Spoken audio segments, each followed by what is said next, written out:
there. Over to you, Scott. Okay, thanks, Eric. Here we go.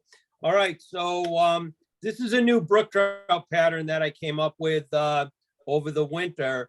We have a number of different patterns. I guess I don't know why I felt that it was maybe a good idea to make up a new one. But one of the things that I was observing in when the brook trout are initially hatched, they're small and they have some kind of uniqueness to them. And most of the brook trout patterns that we have, they have a lower fin in the rear here that's 3 colors, orange, black, and white. And most people use that as the tail. And really, it's not, the positioning of the fin is not the same as on a brook trout. The positioning is slightly into the belly. And then they have another fin up by the throat of a common fly. And it's the same series of colors. So what I did was I incorporated the fin into the body. You'll see how I do it. It's kind of cool. The other thing that we kind of messed around with a little bit was that the par marks on it, if you look at this, you'll see these little kind of darker bands. And the par marks on these don't go all the way from the head of the fly to the tail. They actually there's maybe 4 or 5 on a juvenile brook trout. So what I did was the inner wing is 1 length, and the outer wing where the par marks are, that is a shorter version. The other aspect was that a lot of the common streamer flies have some peacock curl in them, but the peacock curl is usually under the wing. And if you look at the juvenile brook trout, the top of the brook trout actually has the dark olive line. And so what I did was I tried to incorporate the peacock curl into the very top of the fly. So it's kind of almost like a roof on a classic salmon fly, where it just has that topping. The other thing that I did was I played around a little bit with the color of the bucktail for the belly and for the underwing. And the last thing I did was to paint the eye. And when you look at a brook trout eye, it's 3 colors. The outside of the eye is got kind of almost like a caramel color to it. And then there's this inner ring of almost a gold color. And then the final most important part is the pupil, which is black. And if you look at this real carefully, and I'll try to throw it right in there, you can see that, let's see, there we go. You can see the 3 colors. It's probably hard to do on the screen, but I can't paint all 3 colors tonight because it takes a little bit of time for them to dry. But what I will do is I'll show you how I paint the first one and then talk you through everything else. So, I'm using a streamer hook for these that I'm going to cast. This is a Partridge. It's a CS 17, so it's a 7X streamer hook, and it's size 2. I like size 2, like size 4, and if I want to go down, I'll go to a 9X, which is a longer shank, but I'll go to a size 8, and that kind of drops it down. I do like the limerick bend on the 7s. I keep telling the Partridge guys that get rid of the 9X with a regular bend and put on a limerick bend, because it's a much better looking hook. But anyways, so I use olive Danville on this for for the whole fly for the thread. And I just want to get a nice little base on it and kind of work my way down. And these just adjust this a little bit here. There we go. These brook trout patterns up here are very popular because the trout will go after the young without a problem. And you can catch brown trout with these. You can catch rainbows with these. They'll go after that too. But the big brook trout will gobble these things up pretty quick. All right, so basically what I get is I get this down to I want the thread between the barb and the point, and then I'm gonna use some size 10, which would be probably, depending upon the manufacturer, would be large, the largest Mylar. And I'm gonna want the gold side out. And if you've seen me do this before, I just do this kind of funky thing where I hold the gold. I'm looking at the silver side and I just cradle the thread, sandwich the silver together, rotate the material to the far side, and then just pull my thread towards me.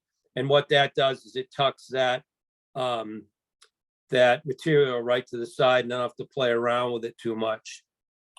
The thicker stuff, it does, it requires you to smooth it out just a little bit. And then I'm gonna move up a ways here, and I'm gonna go up about gap's length above the point, maybe just a shade less. And then this is where I build the back fin.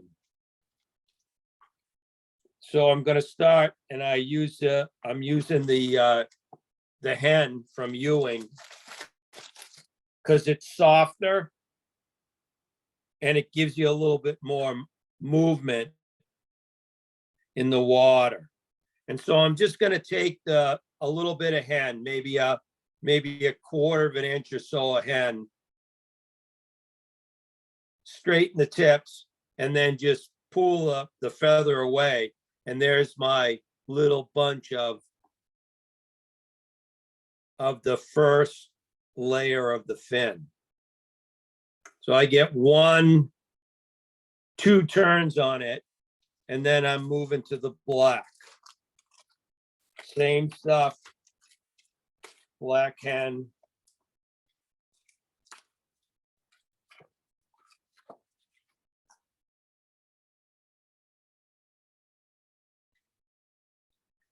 And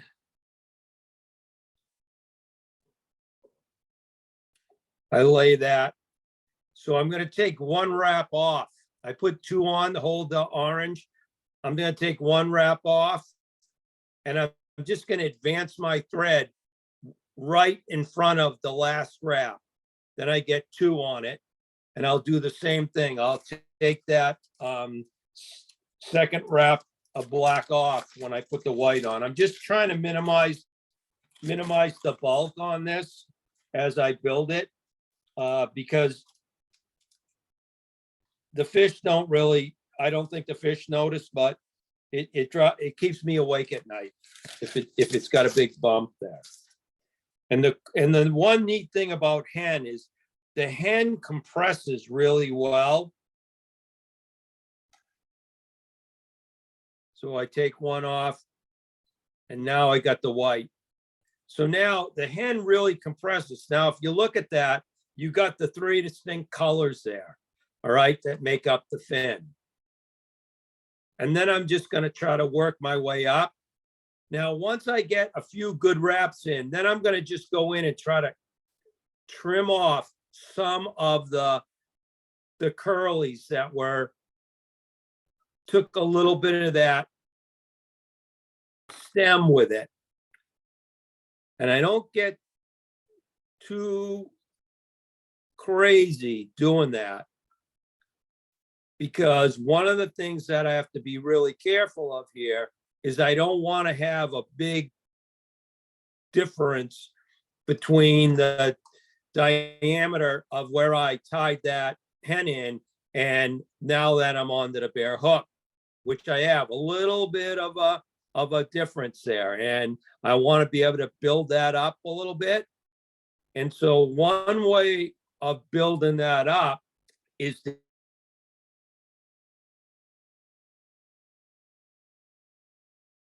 it's the rayon floss that comes in 4 strands. Doesn't matter what color you use when you have Mylar covering it. So I'm just going to grab a little of it underneath, and then I'm just going to work my way back.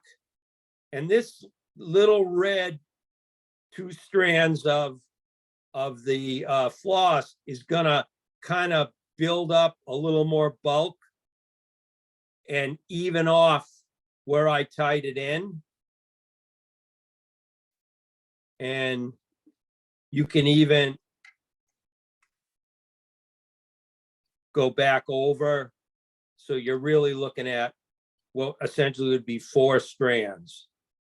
And it doesn't have to be, edge to edge thread wraps. It can be a little open because the Mylar is going to cover most of this stuff.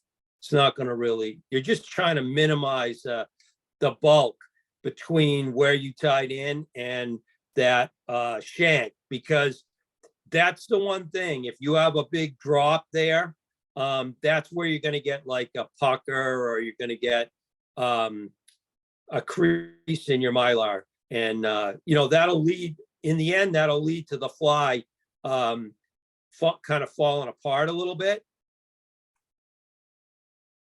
That'll be a weak area. And these trout over here, when they hit these things, they rip them to smithereens.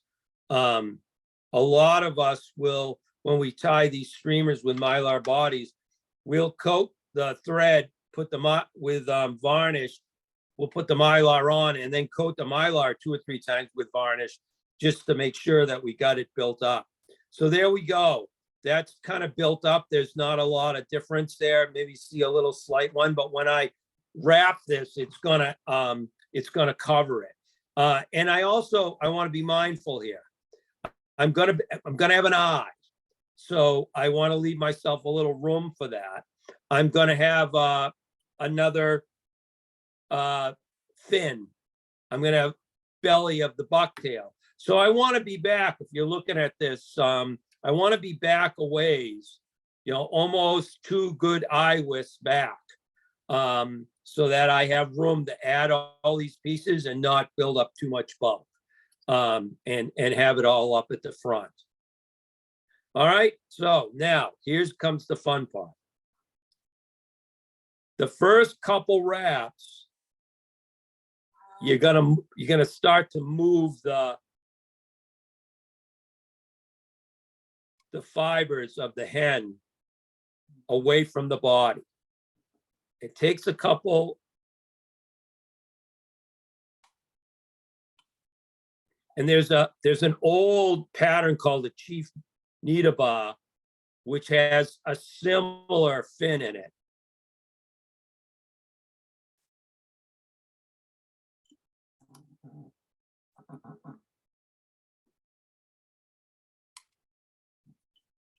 I think I trapped one. Let me go back and get that out of there. There we go.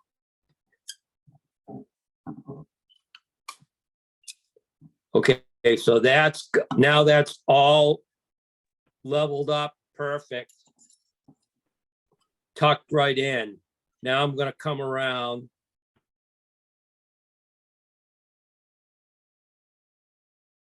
And there's your fin built right in. It's kind of neat. And then I can move right up.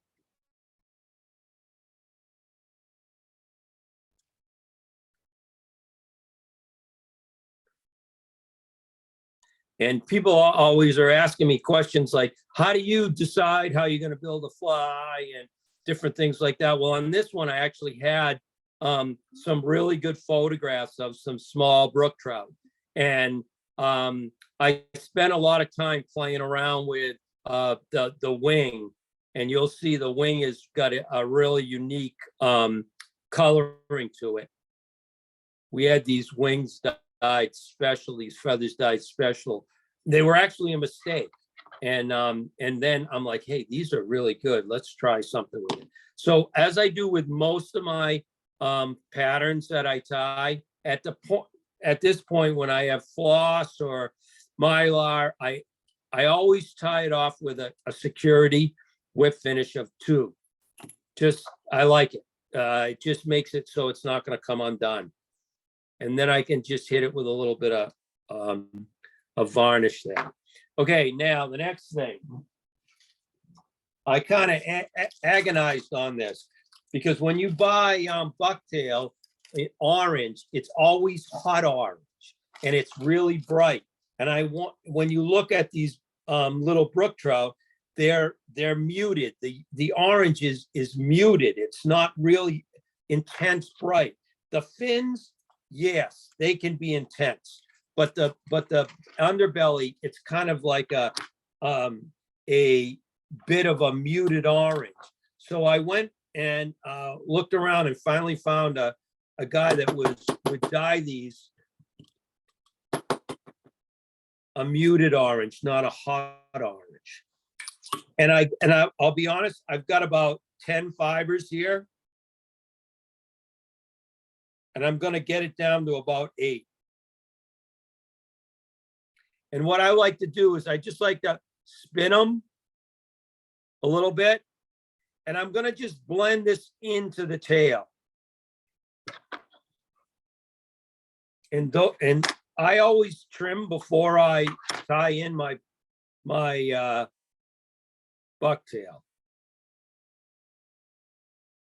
Put a couple light wraps on it. And then I kind of work my way forward and make it a little bit more. So see how it kind of blends in there. And one thing with bucktail in the water is once you get that bucktail in the water, it's going to look like 8 fibers is going to look like 28 fibers.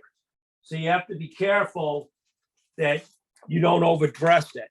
If you put too much of a belly on a streamer fly, once you start to retrieve it, it'll invert, it'll turn.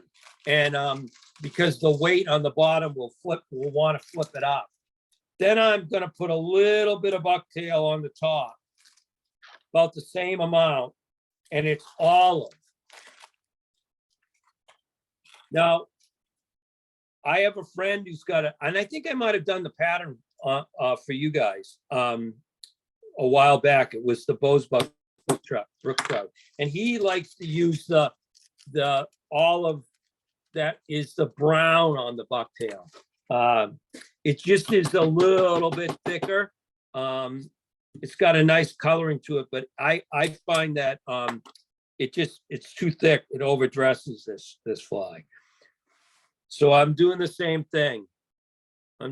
I lined up the tips, and then I'm just going to roll it.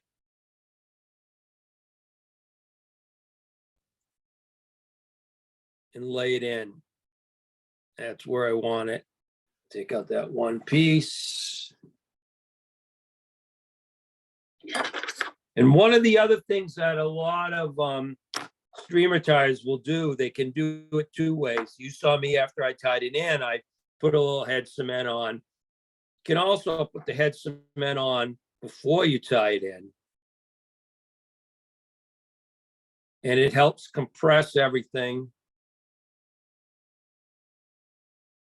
And it kind of holds it in place. Put another little coat. Can never have enough of that stuff, in my mind. All right, now, so the next, we had a couple other things that we're gonna add. We're gonna put, this is Crystal Flash, and it's UV gray. I'm just gonna take one strand out of here.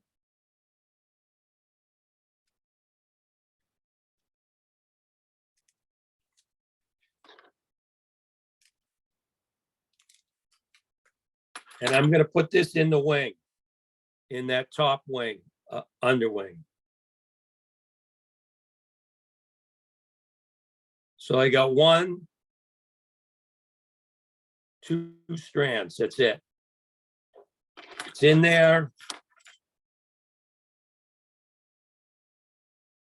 Trim it off. Just going to add a little bit of flash to the fly. Then we go back and build the throat. Same thing as the rear fin.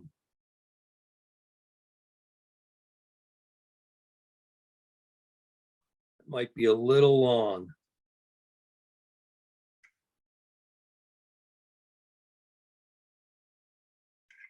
One.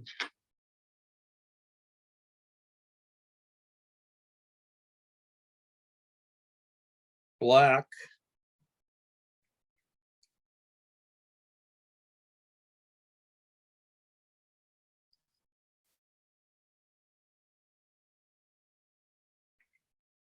Two. And then the white.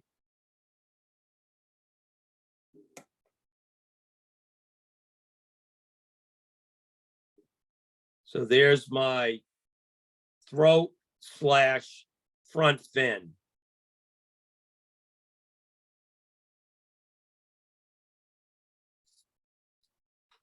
And I do my little trimming of this now.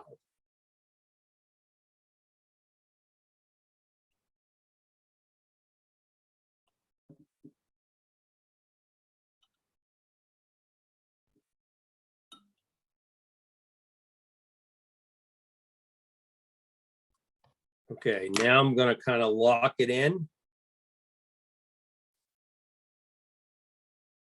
And then hit it with a little.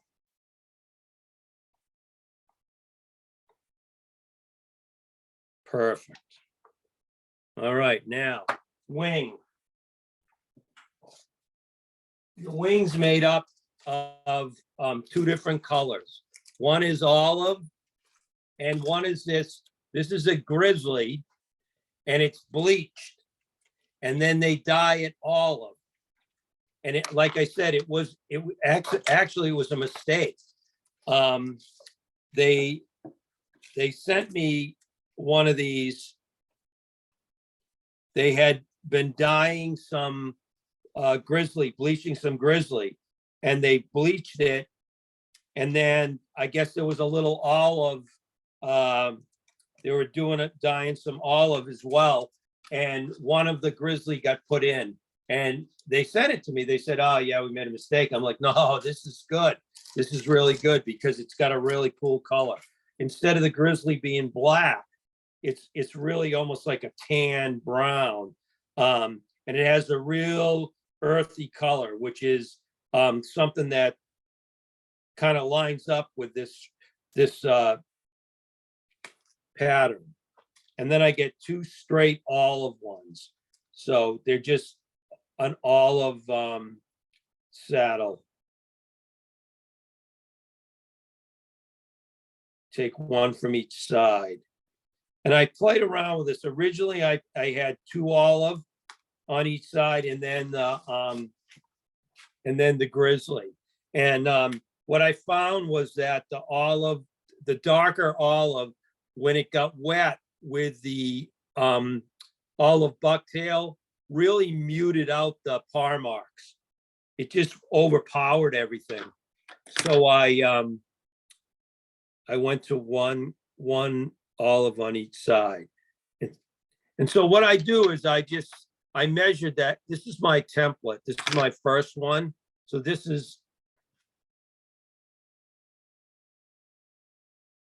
the wing on the near side, on my side. And then I'll just measure the opposite side, line up the tips.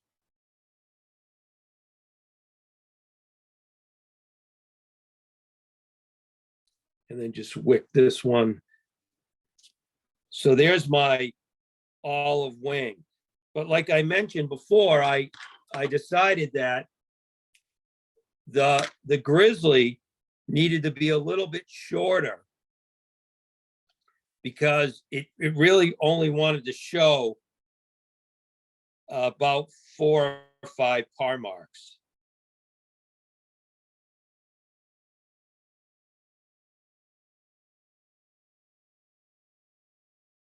So this will be a little bit shorter wing.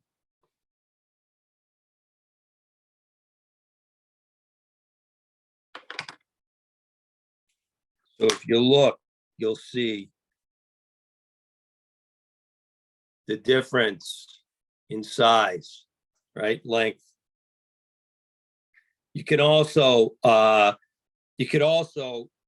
take a more narrower feather if you wanted to. The one thing about all the grizzly stems, they tend to be a little bit thicker than the white dyed over stems, just a little bit thicker. So you have to kind of bear that in mind. All right, so now the next thing I do is I use this tear mender, and I'm just gonna cement my wings together. So I take that olive, and I have a pin bodkin. This is a pin that's in a little vise.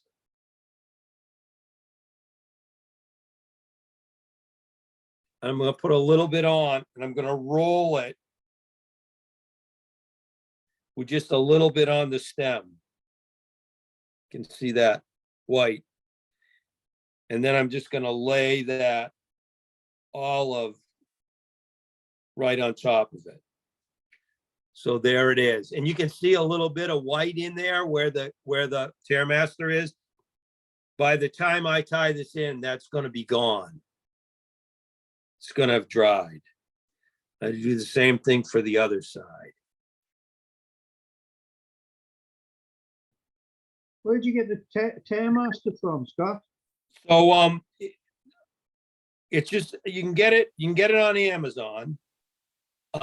Don't buy more than 2 ounces, okay? Because I've used this much of this right here to about this much right there. So about a third of it, and it's ready to get tossed. It's got a latex base to it, so it'll turn from really like milk white, and it'll start to just get a little bit darker. And when it starts to get dark, it's nearing its end of its lifespan for what I want to use it for. And so I just dump it. I thought it would be smart to buy a big bottle. I've used about 1/4 of an inch of this, and it's almost completely unusable for these flies. You could naturally use it for Tearmaster, for anything else. It is, you can buy it at Amazon. All the hardware stores have them. Amazon usually will sell 2 bottles for one. When you buy 2 ounce bottles, it's perfect. Just take 1 bottle and put it aside. Don't open it up, and it'll be good for, forever. I use the 2 ounce bottles in the classes I taught this winter. And, I would tell people, put the cap on when you're done. They never did. So they go bad, but all right. So now, let me just see if I have it. Hold on.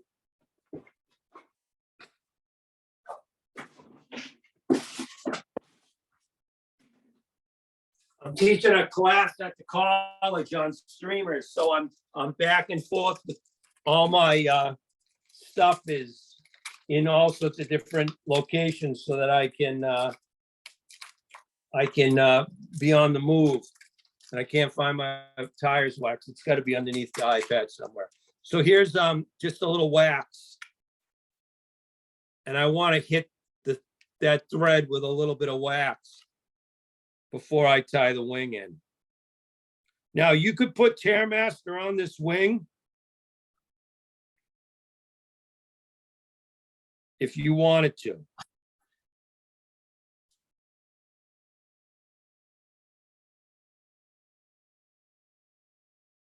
Lay it right in position. And a couple wraps.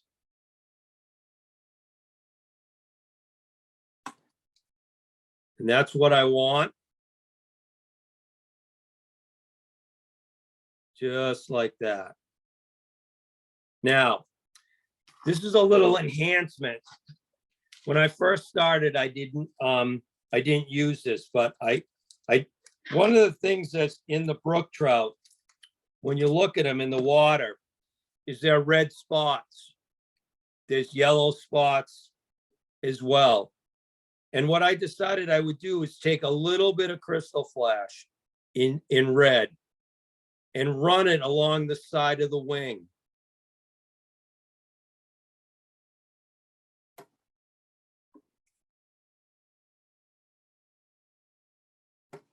Once I put the shoulder in, it'll kind of hold this in place.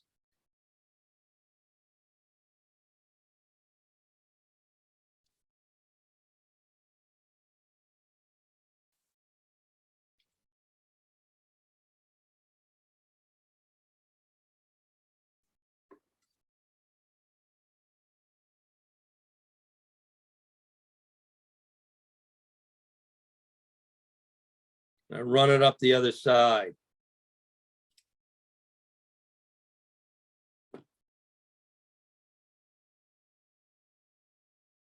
All right, so now we're getting close to the last couple things that need to happen with this before we finish the fly off. So we got to get a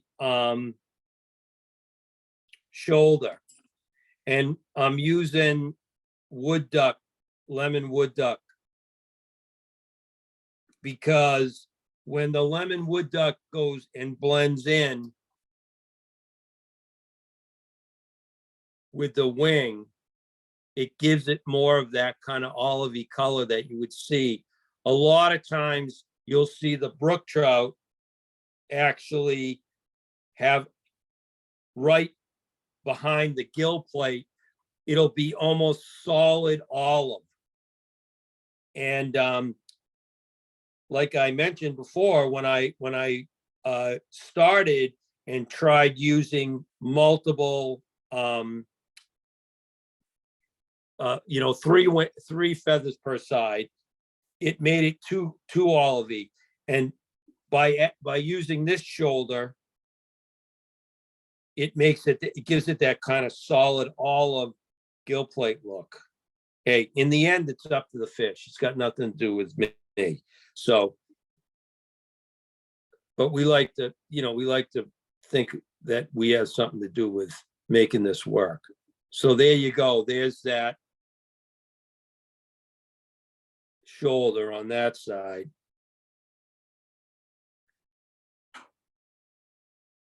And then on my side. And the one thing about when you're building this is that a lot of people get, this is Danville. So this is Flymaster. It's a little thicker thread. You could go to like Vivas and really not build a lot of bulk, but I'm going to paint an eye. So I want to have a good sized head here. And I'm just going to trim off everything before I put the peacock curl in. Now, the peacock curl, where are you? All right, the peacock curl, the way I look at it is I put 4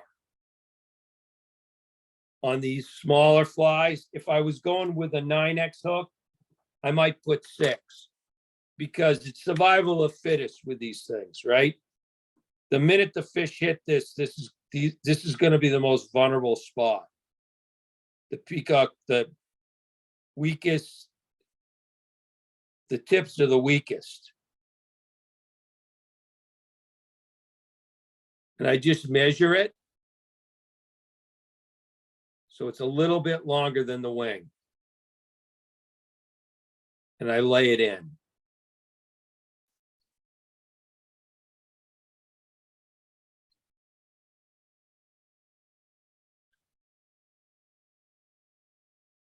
It'll kick right up. But once it gets wet, See how it lays right on top of that wing, which is perfect. And you can see I got it a little longer than the wing because that's going to break off, and then it's gonna be about the length of the wing. Now, the reason I trimmed my stems off early was because it'll allow me to shape this head a little bit better. So I'm gonna start at the right behind the eye, and I'm gonna lay and work my way back to the tie-in point of the peacock curl. Then I'm gonna bring it forward again and work it back again. And I'm starting to cover all those little fibers of the peacock curl that were looking like they were trying to peek through.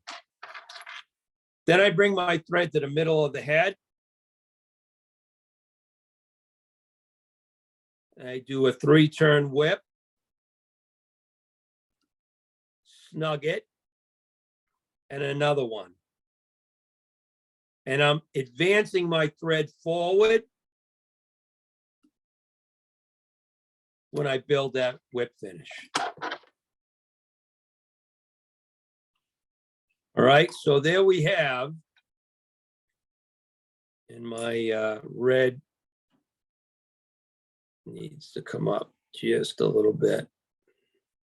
There we go.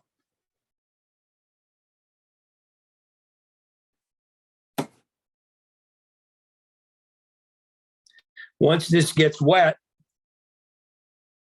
that red kind of blends right in there and gives you the coloring. There it goes. See how that kind of blends in there? And these things, I mean, these things really get small when they get wet. And they start really looking like a fry. All right, so what I use Minwax brushing varnish. We used to go over your neck of the woods and get Sheffield varnish, but they don't make that anymore. And that's what we use for our head cement.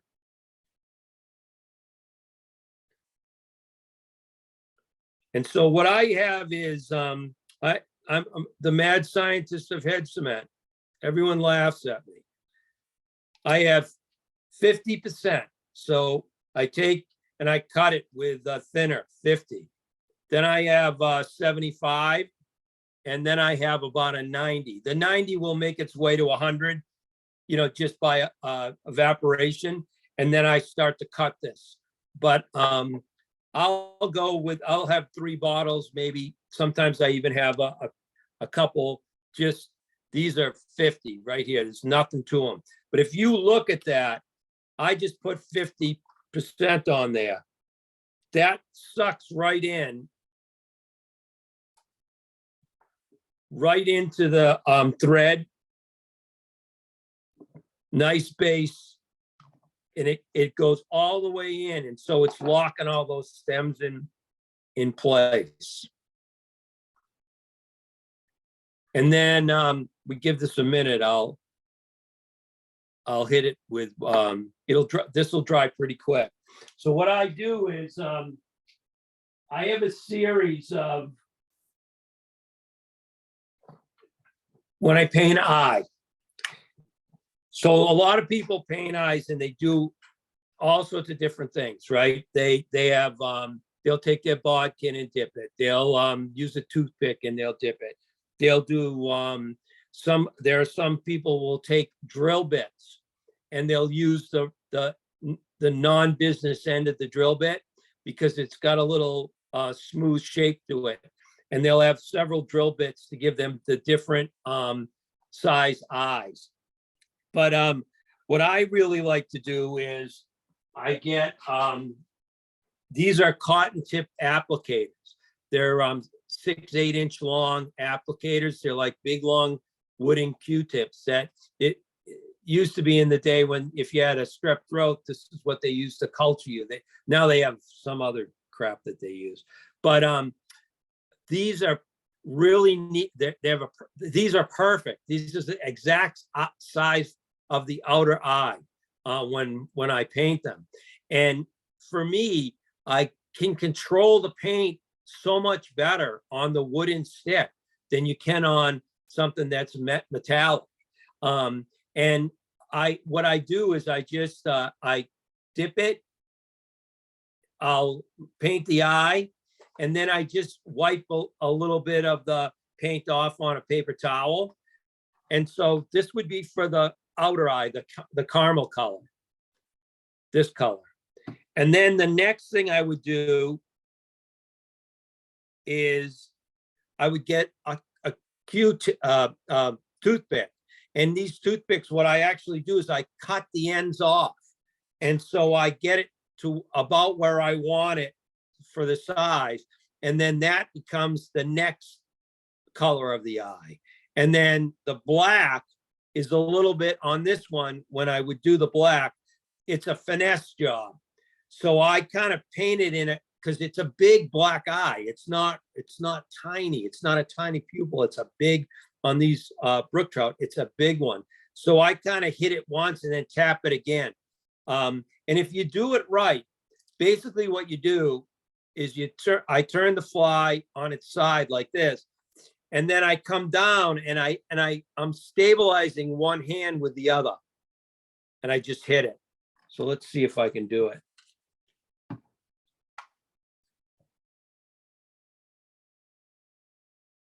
So I have the paint right on there, just a little bit. And there you go. It's like perfect.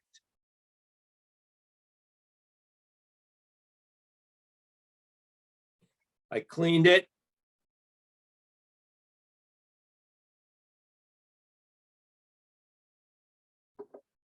So you got two eyes that are almost identical, just like that. And typically what I would do is I kind of shortened it to show you. And maybe we can actually, that'll dry in the time that I finish speaking here, and I can put another coat on. But typically what I would do here is I would finish the fly and hit it with a 50% varnish twice.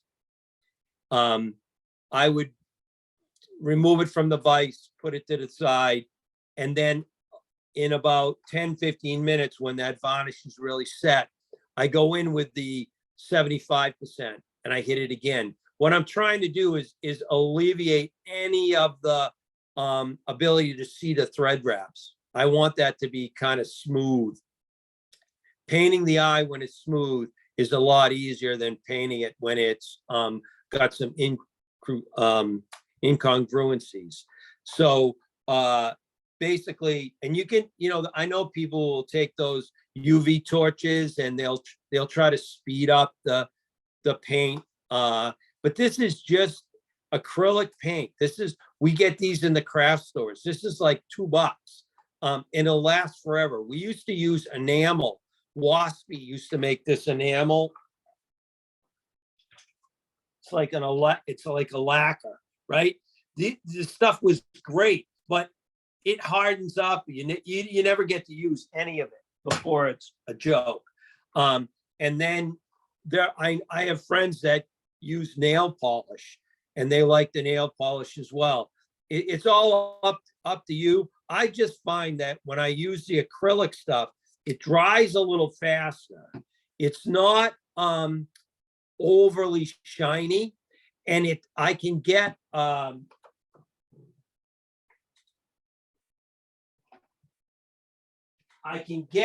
black and the white in a pearlescent color.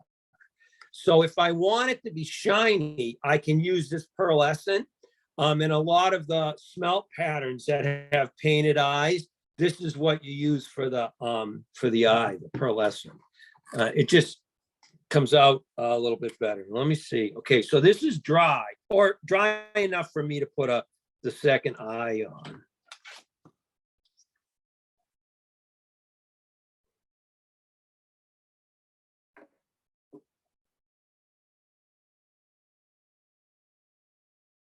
Now this one, because it's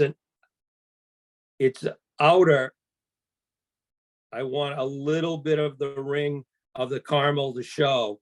I have to kind of hit it a couple times.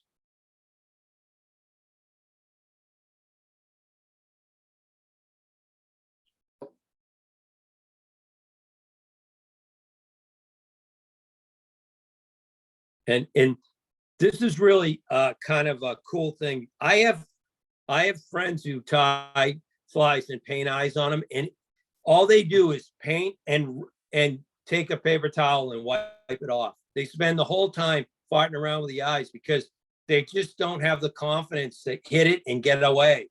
The whole idea is, you know, just dab it on, get it set up right, come down, holding steady in your hand, boom, and get off it, because that makes it much better.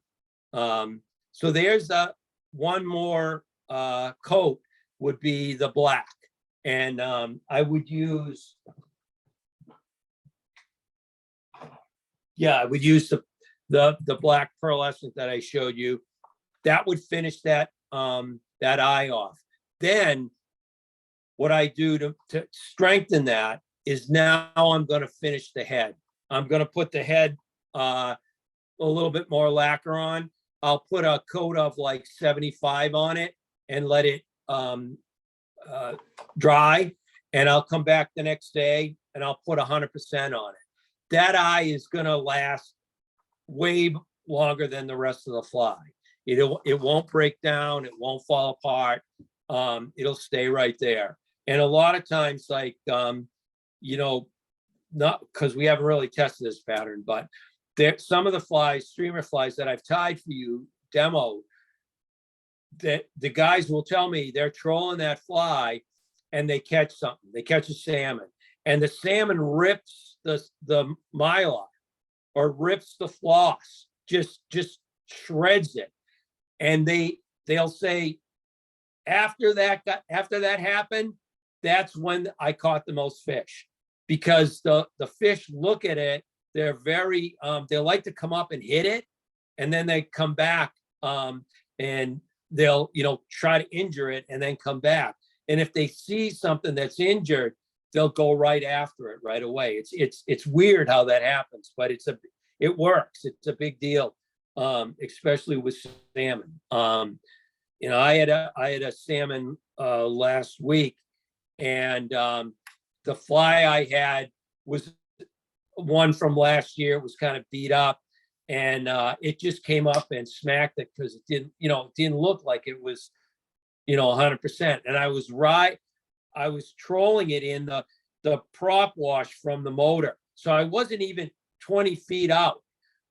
So the thing was bouncing around, and the salmon came right up and hammered it, and didn't have any problem, bringing it in or landing it or anything. So let me see. So I would say I could probably sneak the black in there. So that's how quick it dries.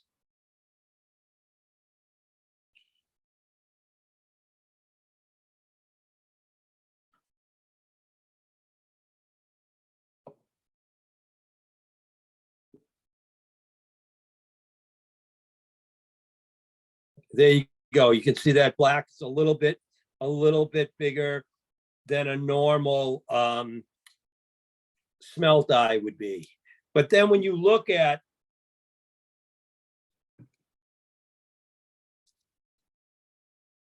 the one that's painted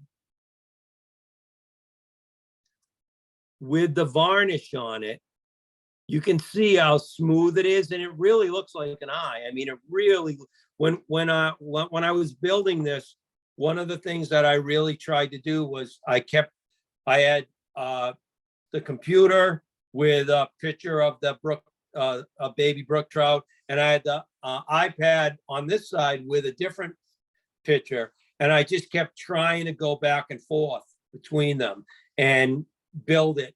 And like I said, at least for me, when I build a pattern, a lot of it comes down to, what was in the stomach of the fish. Was it something that I can replicate somehow? Some in New Hampshire, the lakes are really clear you can see 20 feet down when you look from the top on a day that's not sunny, right? Doesn't get a lot of reflection. You can see right down. But in Maine, a lot of the ponds up in Maine, the water looks like it's rusty. It's tannin a color because the leaves are all decomposing and the water's clean. It just has that tint to it.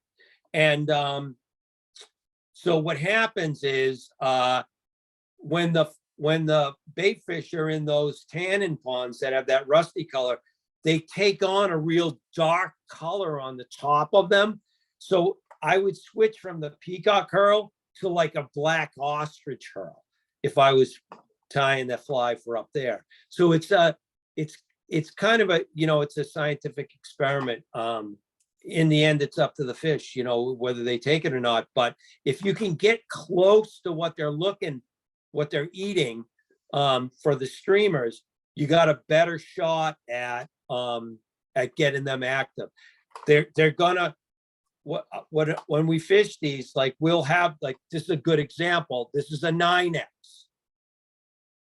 So it's longer than the 7X. And I would probably have 3 sizes of this. And before I changed the pattern that I was fishing, I would change the size. So I would definitely take this and say, maybe I'm going to start with a bigger one. And then I moved it to 7X. Then I would go down to the smaller one, the 9, that it's a 9X size 8, but it's smaller than the 7X when you look at it. And you could also tie a larger one than a 9X by tying a tandem. So you could put the wire on with the 2 hooks and troll that. If I was doing that, that would probably be in the fall with a bigger fly, just simply because the brook trout are going to hatch in the spring. They're going to be a little bit smaller than in the fall. And we constantly are coaching people and explaining to them, look, don't think that a brook trout isn't going to eat another brook trout. They are. It just is a fact. They're trying to survive and they'll eat anything. So, but they know that their own species is not, it's not a challenge to them. It's not going to attack them. It's not, it's not a predator like a pike or something like that would rip it to smithereens. So, and there have been times when we've fished brook trout patterns, not this one, but other patterns, and we've caught a big brook trout, and it's got multiple little brook trout in its mouth, and it went for this. So, so I'm hoping that this one has some promise, just simply because it's got the fin in the right spot. It's got the coloring, and like you can see now with this, the par marks just kind of blend in there. It's that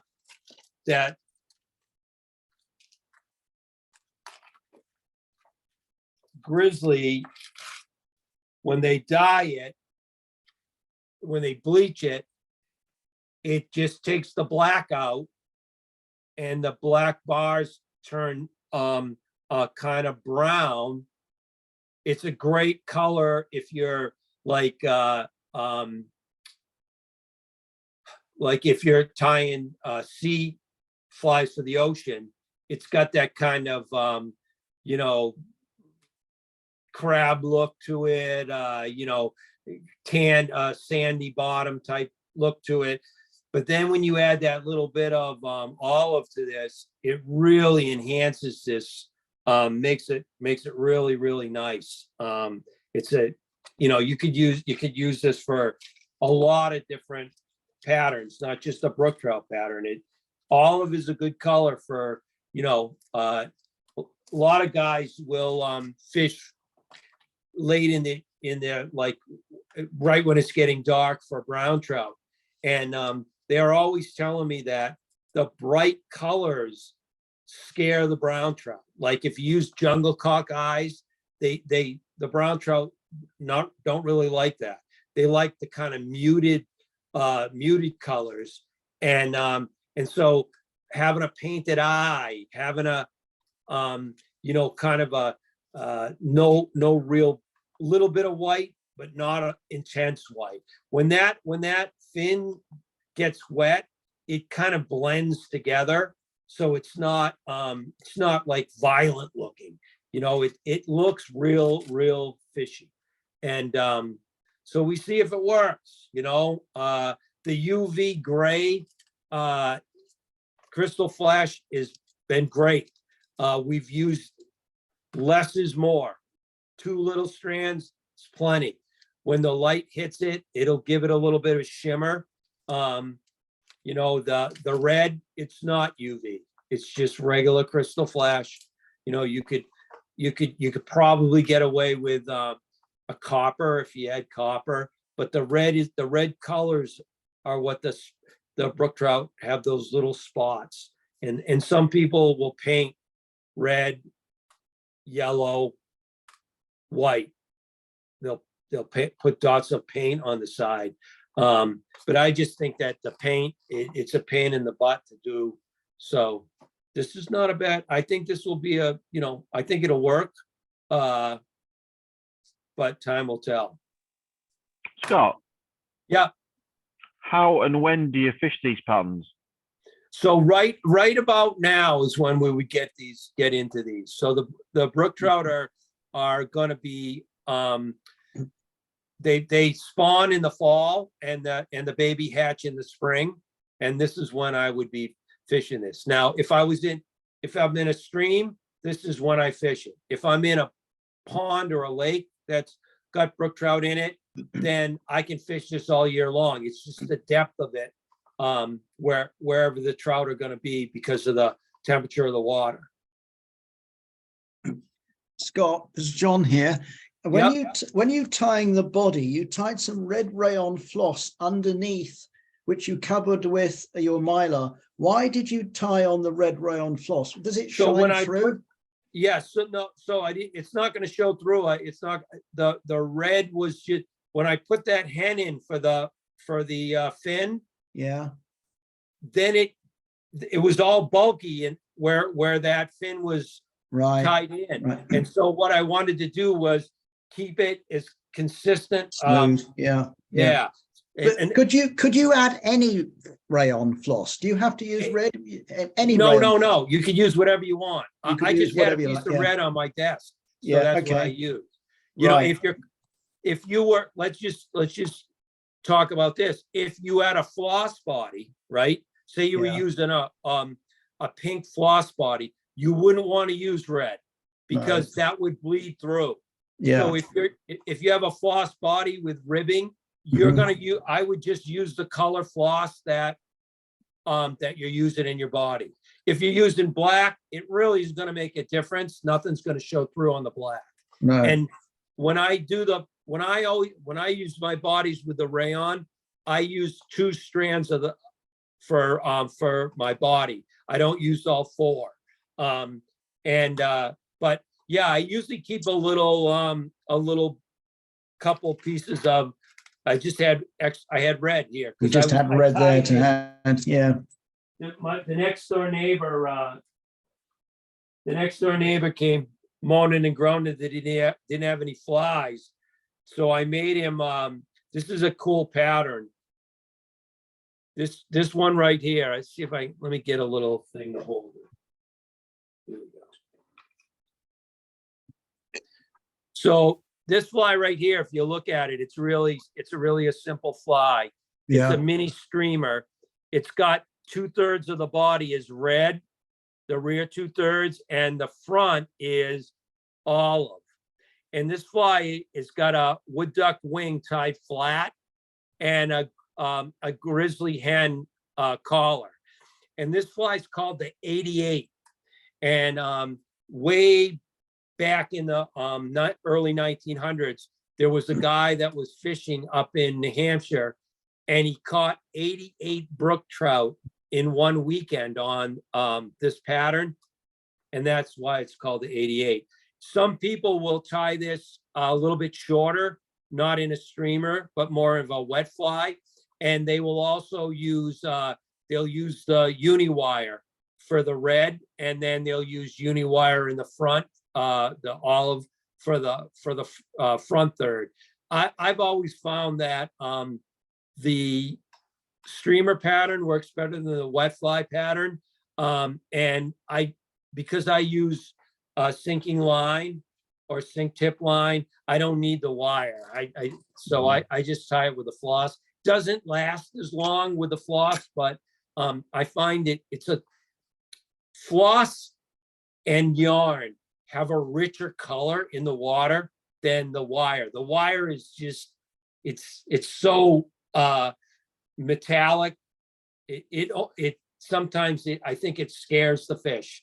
But these are the pattern, little casting patterns like these are really, really effective in the early spring.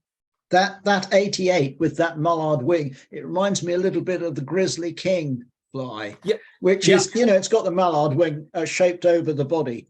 They're all like that. Here's one called the Harris Special. All right, it's got a wood duck flat wing. This one it's got a double mylar silver body. It's got tippets. It's got a little bit of bucktail throat, and it's got like 4 or 5 white bucktails under this wing. And what we do with those, when we put them in, we take the wood duck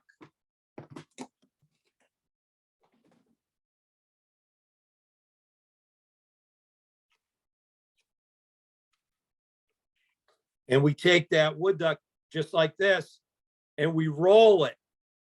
Wood duck is strong. We roll it and we get that shape. Oh, yeah. And there's your wing right on top. Yeah, Like that. right. That's useful to know. Thank you for that. And what I do with these, and Derek, we can do the next time we'll do a bunch of these. We'll do a bunch of these flies, and I'll show you what I like. What I do with these is I lay them in, and I get like 3 wraps on them, and then I just pull them forward a little bit, and not too much. If you pull them too much, then you get like an afro of the thread will wedge the wings out. But if you just pull it a little bit, it sheathes around the front, just where the tie-in spot is. And man, when these things get wet in the water and you just give them a little twitch, they kind of open and close. They look like they're pushing water. Okay. Yeah. They're really effective. Really But it effective. is just like all those flies, Grizzly King, Wood Yeah. Special. They're all that kind of flat wing type ones. Okay. Thank you very much for that. That's useful. Oh That yeah, would, no problem. Yeah. Yeah. There's a good. whole series of there's a fly called the Maynard Marvel that is kind of a cool story, and I could do that one too. That one has a mallard wing, and sometimes secret. Sometimes I use mallard. Mallard is dyed done. It's just if you put a regular natural mallard flank next to this, all I could say is you'd look at it and say, this is more silver than the regular mallard. It brings the black barring out a smidge, just a smidge. And so this Maynard's Marvel, it has a light blue bucktail under the wing of the mallard. And I'm telling you, there was a guy, and this was his pattern. His last name was Maynard, and he was a guide up in northern New Hampshire. He's long gone, but the story goes that he would take you on a fishing trip, and he would pretty much always fish his fly, the main marble.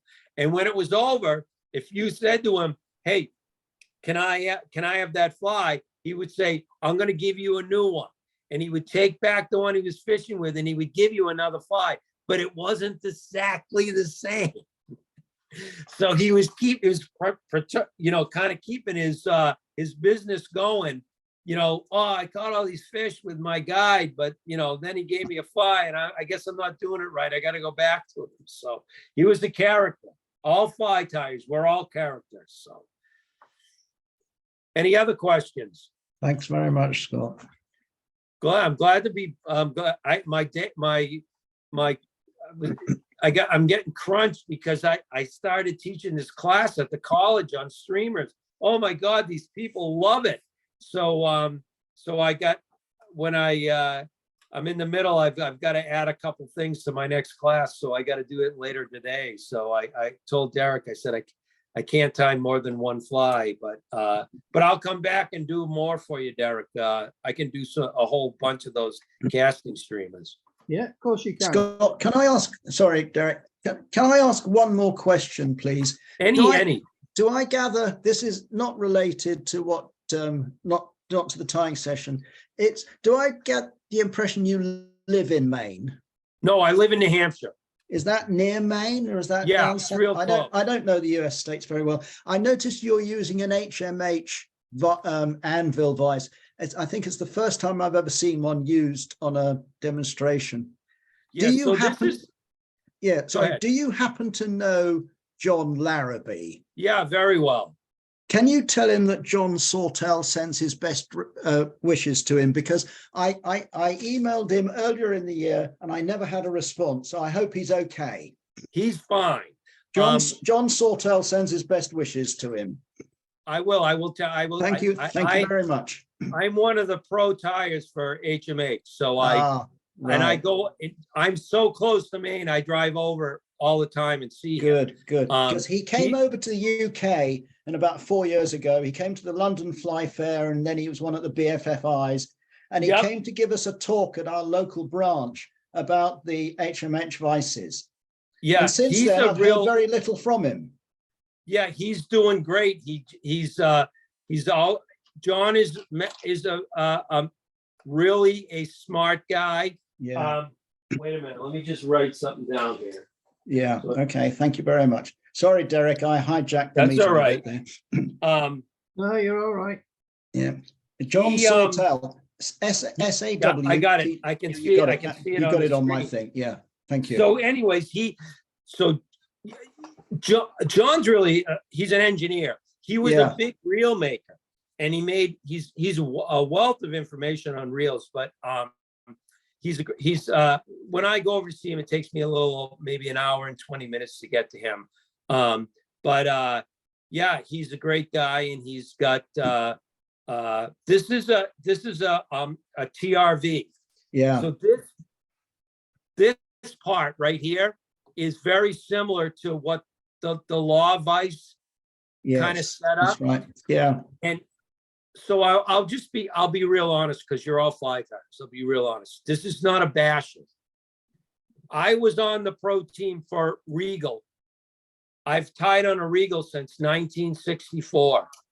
And one of the issues I was finding with tying these big long streamers was that when I was working on the front of the fly, the hook would migrate from the tension because the jaws over time wouldn't hold the hook securely. And I tried the stainless steel jaws. I went back and forth with everything, and it was great. Everything was great. But when I tied on the big on the big hooks, it didn't work real well. And so lo and behold, John and I had been very friendly, because it's hard not to be friendly with him. He's just a really nice guy. He came 2 years ago and put one of these in one of the boxes of one of these vices in front of me and said, look, I'm not trying to get you to switch, but the TRV, he said, we've got 3 grooves in the jaw inside. And the grooves are really unique. They'll hold the hook, but they won't damage the hook. They won't scratch the metal because the jaws are slightly softer than the hook. And I said, John, I'm not going to switch vices. There's no way I'm going to switch. I'll be real honest with you. And he said, I just try it, Scott. So I took it home and I worked everything, right, left, center. I took handmade salmon hooks, stuck them in this, did everything I could. This was head and shoulders over the Regal. And so I said, I called him up. I said, John, I got no complaints. This is the only complaint I can tell you is I tie on a C-clamp, not on a pedestal. And he said, okay, no problem. He goes, I'll talk to you next week. Give it another week. The next day I had a C-clamp on my front step. He sent me a C-clamp. And he knew I was going to move to his vise. So, and I'll tell you, everybody, every class I teach, everybody that's looking to move up to a little bit better vise, they go with this. It's great. It gives you the true rotary if you want it. I don't use the rotary function to the extent that most tires would because I feel like I can do it by hand a little bit faster. But I'll tell you, I was tying these tiny little, real tiny little nymphs, beadhead, size 20 and size 18. You don't need the grooves for that. It'll bite right in the tip, doesn't move. It's a solid vise, and it's made well. And the best part is if anything ever goes wrong, you pick up the phone and talk to John. And but this is great, a great vise. People who have moved from whatever they were using to this I've had people at shows come up to me, ask me about the vise, talk to me about it, buy the vise at the show from somebody, and then a week later I get a phone call on my phone. I'm looking, I don't even know who it is. I answer it. It's the guy who bought the vise. He's like, I got to tell you, this was the best thing I ever did in my life. He goes, you're right. Everything you said was correct. He goes, this is perfect. So, you don't get that kind of feedback that often. Usually people, if it's good, they go away. You never hear from me again. If it's bad, they'll pick up the phone and call you. But he's done a really good job with this. It's great. It's outstanding. Yeah, it looks a nice vise. I haven't got one. I can't afford it yet. Yeah. I use a standard HMH, and which I'm very fond of. Yeah, they're awesome. I teach all my fly tying classes. I have 20. John gave me like 20 of them. And I teach all my classes on the standard. That people love them. They're, it's a great vise, the all-round vise, and that's good. Yeah, it's real. So, but I'll tell him, John, I'm going to, when I, thank you very much. Thank you very much. I'm going to call him and tell him. Thank you. So. Thank you very much, Scott. It's been very good. And apologies to Derek for hijacking the last bit of the meeting. Well, gave him a chance to have a couple drinks. Gave Derek a chance to have a couple drinks. Because he likes to go to the Unicorn. Is that where you guys go? Well, it's coming to an end, isn't it? It's the new one now. The Unicorn's ending. He's closing. What? I saw him on Saturday down in Tesco store getting a few groceries, and he says, "Look," he says, "I can't keep going anymore." He said, "I'm going to have to close the pub."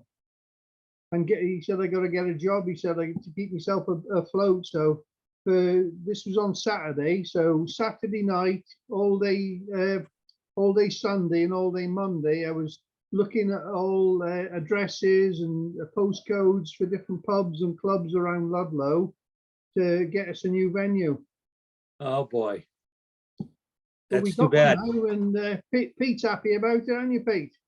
Oh, yeah, I'm happy about anything. Oh well. Yeah, well, thank you. Yeah, thanks for tonight, Scott. Yep, and thanks very much. If you want me to come back and do other ones, give me a shout. I'll come. I'll do it whenever. Yes, please.